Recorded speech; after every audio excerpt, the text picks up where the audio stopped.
우리가 일상적인 대화를 할 때는 그냥 편하게 하지만 중요한 말을 할 때, 이를테면 사랑하는 사람에게 프로포즈를 한다든지 누군가에게 이별을 고한다든지 아니면 회사에서 중요한 새로운 비전을 선포한다든지 이러한 경우에는 그냥 말하지 않을 것입니다. 내 말을 듣는 사람에게 그 말이 얼마나 효과적으로 전달될 수 있을까를 세심하게 고려하고 준비해서 말할 것입니다. 어디서 말을 하면 좋을까? 언제 말하면 좋을까? 어떤 방법으로 전달하면 좋을까? 어떻게 하면 효과적으로 전달할 수 있을까? 이렇게 신중하게 고심하고 생각할 것입니다.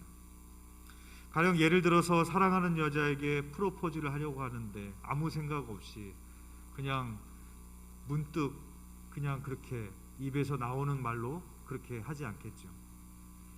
아무 때나 아무 장소에서나 그냥 하지 않을 것입니다. 두 사람이 처음 만났던 장소라든지 분위기가 좋은 장소라든지 두 사람만의 의미가 있는 장소라든지 그런 장소를 신중하게 선택할 것입니다. 또 아무 때나 말하는 것이 아니라 자신의 진심이 통할 수 있는 좋은 타이밍에 그렇게 고백할 것입니다. 또한 자녀의 꿈을 응원하고 싶다면, 예를 들어 자녀가 애니메이션에 관련된 일을 하고 싶다면 그냥 집에서 꿈을 가져봐, 크게 꿈을 꿔봐, 그렇게 말하는 것보다는 기회가 된다면 자녀와 함께 디즈니랜드를 여행하면서 그곳에 있는 실제 회사들을 좀 보여주면서 또 거기에서 실제로 일하는 사람들이 어떻게 일하는지를 보여주면서 자녀의 꿈을 응원해 주는 것과는 아마 차원이 다를 것입니다. 이렇게 우리는 중요한 사람에게 중요한 말을 할 때 그냥 하는 것이 아니라 굉장히 신중하게 의도적으로 계획해서 우리는 말을 전달합니다. 오늘 본문에 나오는 예수님의 제자들과의 대화가 바로 그렇습니다. 설교자가 설교 준비를 하기 힘들 때가 있습니다. 언제 힘든가 하면 첫 번째는 절기 설교. 절기는 매년 오잖아요. 그렇죠? 매년 똑같은 절기가 오는데 사실상 주제는 정해져 있고 본문도 거의 정해져 있습니다. 그런데 매년 그 절기 설교를 한다라는 것이 목사에게도 참 쉽지 않은 일입니다. 또 언제 설교 준비가 하기 힘든가 하면은 너무 유명한 말씀, 너무나도 잘하는 말씀, 설교를 수백 번 정도 들었을 법한 말씀, 예를 들면 시편 23편이라든지 그런 말씀을 가지고 설교를 하는 게 설교자에게 있어서 대단히 준비하는 것이 어렵습니다. 대표적으로 오늘 본문이 바로 그런 말씀이죠. 너무나 유명한 말씀이고 우리가 너무나도 여러분들이 잘 알고 있는 그런 말씀입니다. 그래서 오늘 말씀을 정했는데 이 말씀을 가지고 어떤 말씀을 전해야 되나, 어떻게 은혜를 나눠야 되나 많이 고심하고 또 생각하고 또 기도하던 중에 떠오르는 것이 프로파일러가 한번 돼보자, 뜬금없이 그런 생각을 가져봤어요. 여러분 프로파일러 들어보셨죠? 범죄의 심리학을 연구하는 그런 사람들입니다. 그래서 범죄자의 심리 상태 속으로 들어가서 범죄의 동기는 뭔지, 무슨 목적으로 범죄를 저질렀는지 그런 것들을 파헤쳐서 범인을 검거하는 그런 사람들입니다. 예수님이 범죄자는 아니지만 오늘 본문을 마치 우리가 프로파일러처럼 그런 마음으로 한번 분석하는 마음으로, 그래서 예수님께서 정말로 이 말씀을 하시는 의도는 무엇이었을까? 우리에게 무엇을 말씀하시기 원하시는 것이었을까? 하나하나 좀 물음표를 던져가면서 우리가 그렇게 함께 말씀을 나누었으면 좋겠습니다. 우리가 너무나도 잘 아는 것처럼 예수님께서 제자들에게 너희는 나를 누구라 하느냐라고 물으십니다.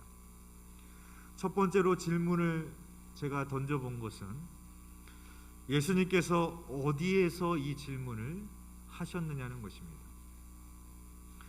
오늘 보면 13절에 보면 예수께서 빌립보 가이사랴 지방에 이르러라고 말씀하고 있습니다. 즉 예수님은 가이사랴 빌립보라는 로마 제국의 그 행정구역 안에서 의도적으로 계획적으로 주님께서 이렇게 묵고 계시는 것입니다.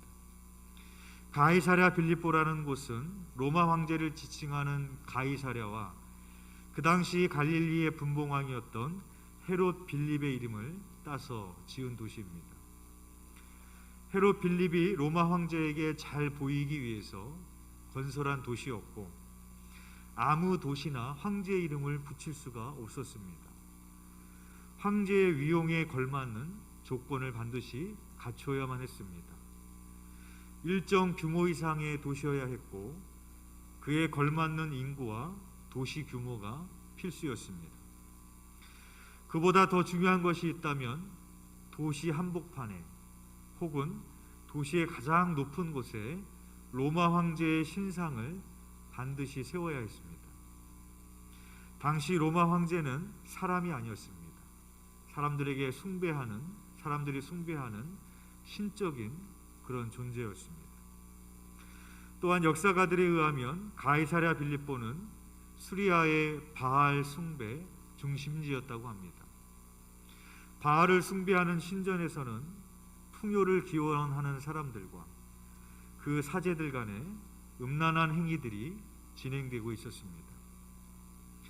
예수님께서는 바로 그곳에서 제자들에게 너희는 나를 누구라 하느냐라고 물으셨다는 것입니다. 예수님은 이 질문을 예루살렘에서 하지 않으셨습니다. 예수님은 이 질문을 벳세다 벌판에서 하시지 않았습니다. 예수님은 이 질문을 저 외딴 심산 계곡에서 하시지 않았습니다. 황제의 도시에서 우상이 판을 치고 있는 죄악이 가득한 그 도시의 한복판에서 너희는 나를 누구라 하느냐라고 물으셨다라는 것입니다. 오늘 주님이 여러분들에게 똑같이 물으십니다.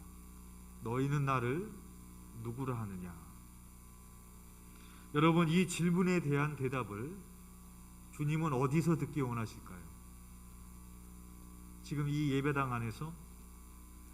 아니면 예배 시간에 사도신경 암송하는 그때도 듣기 원하시겠지만 정말로 주님이 그 고백을 듣기 원하시는 장소는 모든 사람이 물질을 하나님으로 섬기고 모든 사람이 권력을 하나님으로 섬기고 모든 사람이 쾌락을 하나님으로 섬기고 있는 바로 이 세상 한복판에서 그 대답을 듣기 원하신다라는 것입니다. 주님, 물질이 나의 하나님이 아니라 권력과 명예가 나의 하나님이 아니라 오직 주님만이 나의 하나님입니다 라는 고백을 여러분의 삶의 중심에서 그 세상 가운데서 주님은 듣기를 원하셨다라는 것입니다. 만몬이 하나님이 되고 권력이 하나님이 되고 하나님 사랑하기보다 쾌락을 더 사랑하고 있는 이 세상 한복판에서 주님만이 나의 하나님이시다라는 그 진실된 고백을 하실 수 있는 저와 여러분이 되시기를 주님의 이름으로 축원드립니다. 두 번째로 제가 가졌던 질문은 예수님께서 언제 이 질문을 하셨냐는 것입니다. 이 질문은 이제 예수님께서 공생애를 마치시고 십자가를 지는 순환의 길을 걸어가야 하셔야 되는 그때 이 질문을 던지셨습니다. 왜 이때 하셨을까요? 늦게 생각나서 우연의 이치였을까? 그 장소마저도 예수님의 신중한 선택과 그 의도적인 것이 깔려 있었다면 시기도 마찬가지입니다. 만약에 예수님께서 천국 복음을 막 전하기 시작했을 때 그때 제자들에게 너희는 나를 누구라 하느냐라고 물으셨다면 다른 사람들이 대답했던 것처럼 주는 세례 요한 또는 예레미야나 선지자 중에 하나라고 대답했을지 모릅니다. 만약에 예수님께서 오병이의 기적을 일으키셔서 수많은 무리들을 먹이고 그 무리들이 예수님을 왕으로 섬기려고 따라다니고 있는 그 순간에 너희는 나를 누구라 하느냐 라고 주님이 만약에 물으셨다면 다른 사람들이 대답했던 것처럼 주님은 엘리야와 같은 능력의 선지자입니다 로마의 정부를 뒤집어 엎기 위해서 오신 그런 왕이십니다. 그렇게 대답했을지도 모릅니다. 그런데 예수님은 십자가의 죽음을 앞두고 이 질문을 하셨다라는 것입니다. 왜 그러셨을까요? 예수님이 이 땅에 오신 목적이 무엇인지를 분명하게 말씀해 주시기 위함이었습니다. 예수님이 이 땅에 오신 목적이 무엇입니까? 예수님은 수많은 기적도 일으키셨고 수많은 병자들도 고쳤지만 예수님께서 이 땅에 오신 궁극적인 목적인 우리를 위하여 십자가에서 죽으시고 우리의 죄를 대속하기 위하여 이 땅에 오신 것입니다. 그래서 주님은 십자가를 지는 그 순환의 길을 걸어가야 되는 그때에 너희는 나를 누구라 하느냐라고 물으셨던 것입니다. 세 번째로 제가 가졌던 질문은 예수님은 왜 제자들에게 바로 물어보시지 않고 세상 사람들이 나를 어떻게 생각하는지 물어보신 이후에 그리고 나서 너희는 나를 누구라 하느냐 뭐라고 물으셨을까라는 질문입니다. 그렇죠. 제자들의 대답이 궁금하셨다면 바로 물어보실 수도 있잖아요. 너희는 나를 누구라 하느냐 바로 물어보실 수도 있는데 세상 사람들이 나를 누구라 하느냐 물으신 이후에 그러면 너희는 나를 누구라 하느냐 이렇게 물으시는 예수님의 질문을 볼 수가 있습니다. 이것은 앞에 나오는 대답과 뒤에 나오는 대답을 극명하게 대조시키려는 예수님의 의도적인 포섭이 깔려 있는 것을 보게 됩니다. 이것은 잘못된 목적을 가지고 예수님을 쫓고 있는 무리들과 참된 목적을 가지고 예수님을 따라가는 제자들을 대조시키기 위함입니다. 오늘 본문인 13절을 보면 예수께서라고 시작을 하고 있습니다.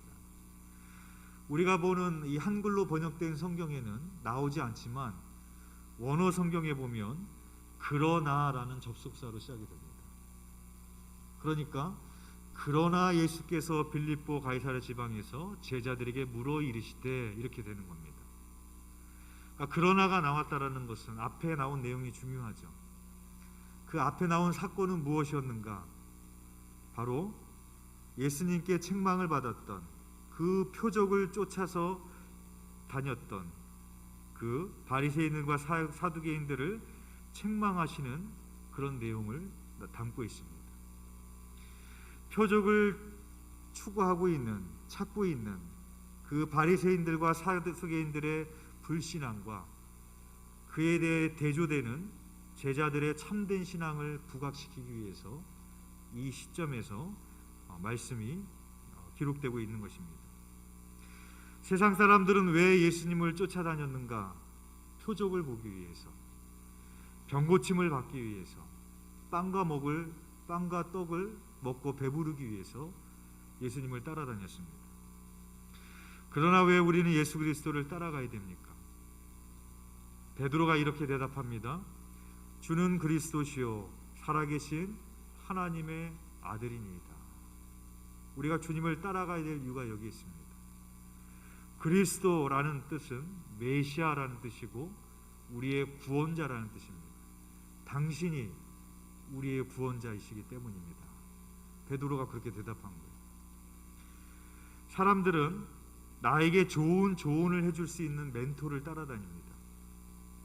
그러나 예수님은 멘토가 아니라 구원자가 되십니다.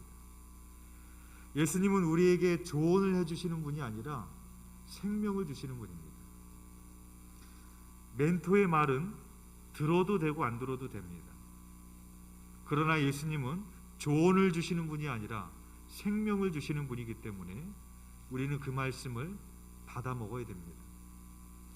멘토는 사람들에게 방향을 제시해 주지만 예수님은 그분이 친히 자신이 길이라고 말씀하셨습니다. 그래서 멘토는 사람들에게 이런 길로 가보면 어떻겠니? 라고 추천을 해준다면 길이 되신 예수님께서는 나를 따라오라고 말씀을 하십니다. 죄인인 우리들에게 필요한 것은 조언이 아닙니다. 생명인 것입니다. 따라서 우리는 예수님을 생명 다해 따라가야 되는 겁니다. 왜 예수님을 따라가야 되느냐? 표적을 구하기 위해서가 아닙니다. 빵과 떡을 먹기 위해서가 아닙니다. 병고침을 받기 위해서가 아닙니다. 생명을 얻기 위해서. 예수님에게만 생명이 있기 때문에, 그분이 우리의 구원자이기 때문에 주님을 따라가야 됨을 우리가 이 고백을 통해서, 베드로의 고백을 통해서 우리가 깨닫게 되어지는 것입니다. 네 번째로 가졌던 질문은 예수님은 왜 이 질문을 하셨을까? 였습니다. 베드로의 대답을 들으시고 마음이 좀 흡족해지시려고, 아니면 제자들을 칭찬해서 좀 사기 진작시키시려고, 그런 이유는 아니었을 것입니다. 오늘 보면 18절에서 19절에 보면 이렇게 말씀하십니다. 또 내가 내게 이르노니 너는 베드로라. 내가 이 반석 위에 내 교회를 세우리니 음부의 권세가 이기지 못하리라. 내가 천국 열쇠를 내게 주리니 내가 땅에서 무엇이든지 매면 하늘에서도 매일 것이요 내가 땅에서 무엇이든지 풀면 하늘에서도 풀리리라 하시고. 왜 예수님은 이 질문을 하셨는가? 그 고백 위에 주님의 교회를 세우기 위함이었습니다. 교회는 바로 그 반석 위에 세워진 것입니다. 우리의 신앙은 이 반석 위에 세워지는 것입니다. 그렇다면 교회는 언제 흔들리겠습니까? 우리의 신앙은 언제 흔들리겠습니까? 우리의 고백이 흔들리면 흔들리는 겁니다. 그것이 반석이어야 되는데 마치 모래 위에 지은 집처럼, 정말로 예수님이 하나님의 아들일까? 예수님도 공자나 맹자나 석가와 같은 위대한 성인 중에 하나 아닐까? 예수님은 시대의 사기꾼 같은 사람은 아니었을까? 정말로 예수님이 지금도 살아계실까? 정말 하나님의 아들일까? 그 고백이 흔들리기 시작하면, 그 고백이 흔들리면 교회도 흔들리는 거고 우리의 신앙이 흔들리는 겁니다. 바로 예수님은 그 단단한 고백 위에, 그 반석 위에 내 교회를 세우시겠다라고 말씀을 하시는 것입니다. 오늘 보면 16절에 보면 그 베드로의 신앙 고백에서 주는이라는 부분에 보면 숫자가 기록이 되어져 있습니다. 그렇죠? 그 밑에 내려가 보시면 주가 달려 있는데 헬라어로 당신은 이라고 되어 있습니다. 그러니까 이것을 번역하는 데 있어서 주는이라고 의역을 한 것이지, 직역을 하면 베드로가 어떻게 말했는가 하면 당신이 당신이 그리스도요 하나님의 아들입니다. 베드로가 이렇게 말한 것입니다. 다시 말해서 내 앞에 서 있는 바로 당신이 메시아요 하나님의 아들입니다. 베드로가 이렇게 고백을 한 겁니다. 그러면 내 앞에 서 있는 바로 당신이 예수님인데 베드로의 눈에 보였던 예수님의 행색은 어떠했을까요? 로마 황제처럼 아주 비싼 옷을 입고 비싼 장신구를 달고 부하들을 이끌고 아주 권위적으로 뭔가 위풍당당한 그런 모습으로 계셨겠습니까? 지금 베드로 앞에 서 있는 예수님의 모습은 아마도 깡마른 몰골에 초라한 옷을 입고 아주 가난한 행색의 모습으로 서 있었을 것입니다. 로마 황제의 위엄과 비교해 본다면 갈릴리 빈민 출신의 예수 그리스도의 행색이야말로 로마 황제의 신전의 문지기와도 비교할 수 없는 초라한 행색이었을 것입니다. 그런데 베드로는 그 예수님을 보면서 바로 당신이 하나님의 아들입니다. 당신이 우리를 구원하기 오신 메시아입니다. 라는 놀라운 신앙의 고백을 했다라는 것입니다. 그래서 예수님께서 이렇게 말씀하십니다. 17절 말씀에 예수께서 대답하여 이르시되 바요나 시몬아 내가 복이 있도다. 이를 내게 알게 한 이는 혈육이 아니요 하늘에 계신 내 아버지시니라 라고 말씀합니다. 그 예수님은 베드로의 고백이 그의 눈으로 보여지는 대로 그의 생각과 판단으로 되어진 것이 아니라 하늘에 계신 하나님께서 가능케 하셨다라고 말씀을 하십니다. 우리들도 마찬가지입니다. 예수님은 2000년 전에 오셨던 분입니다. 신라 박혁거세 시대 때 이야기입니다. 우리나라 분도 아니고 저 멀리 떨어져 있는 그 이스라엘이라는 나라에 사셨던 분입니다. 여러분 중에 예수님을 눈으로 직접 보신 분이 계십니까? 우리는 본 적도 없어요. 만난 적도 없어요. 그런데 참으로 놀라운 것은 그 예수님을 나의 메시아라고 우리도 고백을 합니다.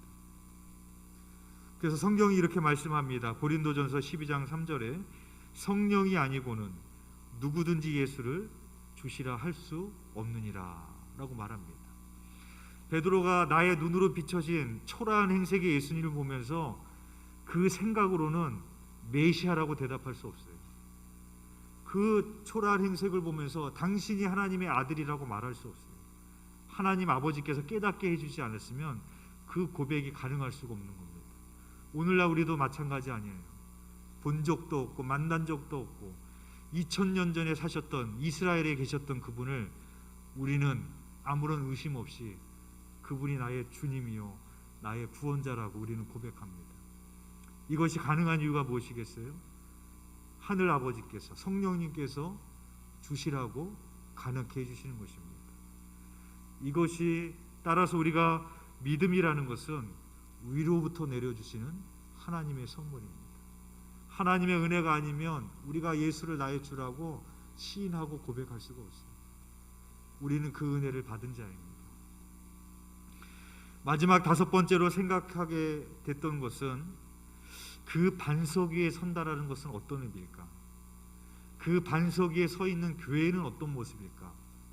라는 질문을 던져봤습니다.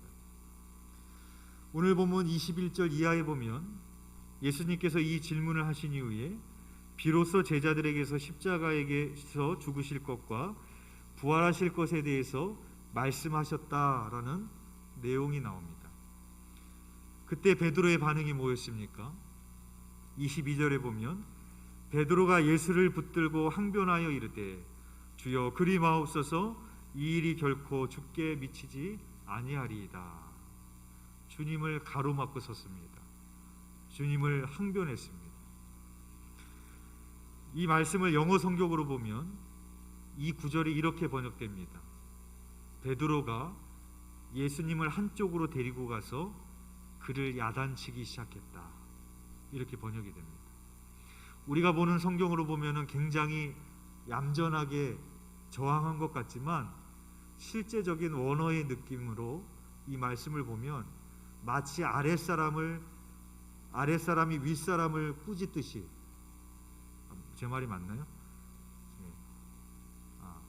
갑자기 이 말씀 원어의 느낌으로 보면은 갑자기 말도 안 되는 아랫사람이 윗사람을 야단치고 있는 상식 이하의 그런 행동을 베드로가 한 겁니다.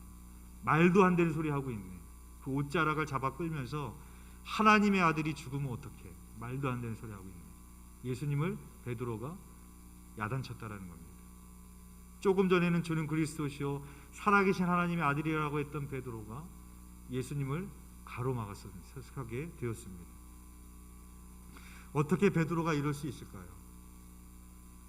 입으로는 당신이 그리스도시요 살아계신 하나님의 아들이라는 그 고백이 하나님의 은혜에 덧입어서 할 수 있었지만 여전히 베드로의 마음속에는 황제의 논리가 이 세상의 하나님이 가득 차 있었기 때문이었습니다.